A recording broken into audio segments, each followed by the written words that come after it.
যুক্তরাজ্যের অর্থ ও নগর বিষয়ক মন্ত্রী টিউলিপ সিদ্দিক বর্তমানে বেশ কিছু বিতর্কিত ইস্যুতে আলোচনার কেন্দ্রবিন্দুতে রয়েছেন।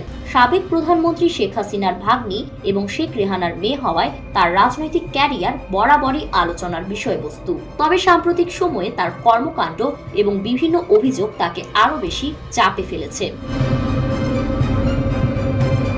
2017 সালে ব্রিটিশ চ্যানেল 4 নিউজের সাংবাদিক ডেইজি আইলিভ টিউলিপকে শেখ হাসিনার স্বৈরাচারী কার্যক্রম নিয়ে প্রশ্ন করেন। তখন অন্তঃসত্ত্বা ছিলেন ডেইজি। টিউলিপ সেই প্রশ্নে উত্তেজিত হয়ে তাকে সতর্ক করে দেন এবং তার শারীরিক অবস্থা নিয়েও মন্তব্য করেন।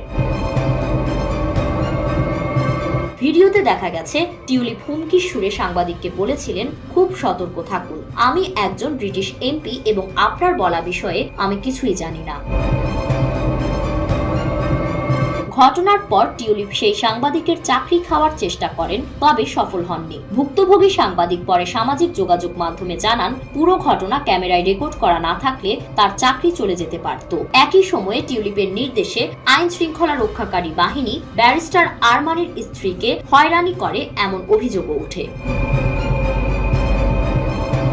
এছাড়া সম্প্রতি টিউলিপের বিরুদ্ধে অভিযোগ ওঠে তিনি লন্ডনে আওয়ামী লীগের ঘনিষ্ঠ ব্যবসায়ীর কাছ থেকে উপহার হিসেবে একটি ফ্ল্যাট পেয়েছেন এবং তা গোপন রেখেছেন। এছাড়া তার পরিবারের বাসস্থানগুলোর মালিকানার সঙ্গে বাংলাদেশের ক্ষমতাসীন সরকারের ঘনিষ্ঠ ব্যক্তিদের সংশ্লিষ্টতার অভিযোগও সামনে এসেছে। অন্যদিকে বাংলাদেশের রূপপুর প্রকল্পে দুর্নীতির অভিযোগ নিয়েও টিউলিপ চাপের মুখে। ব্রিটিশ সংবাদ মাধ্যমের প্রতিবেদন অনুযায়ী বাংলাদেশের দুর্নীতির সঙ্গে তার সম্পৃক্ততা নিয়ে আলোচনা চলছে। এই ঘটনার পর দেশটির কর্তৃপক্ষ তার বিরুদ্ধে তদন্ত শুরুর সিদ্ধান্ত নিয়েছে। ব্রিটিশ সংসদ ও মিডিয়ায় টিউলিপ সিদ্দিকের কর্মকাণ্ড নিয়ে ব্যাপক সমালোচনা চলছে। এর ফলে তার সিটি মিনিস্টারের পদ থেকে পদত্যাগের দাবি উঠেছে। যদিও তিনি বেশ কিছু অভিযোগ অস্বীকার করেছেন, তবু তাকে নিয়ে বিতর্ক এখনো থামেনি।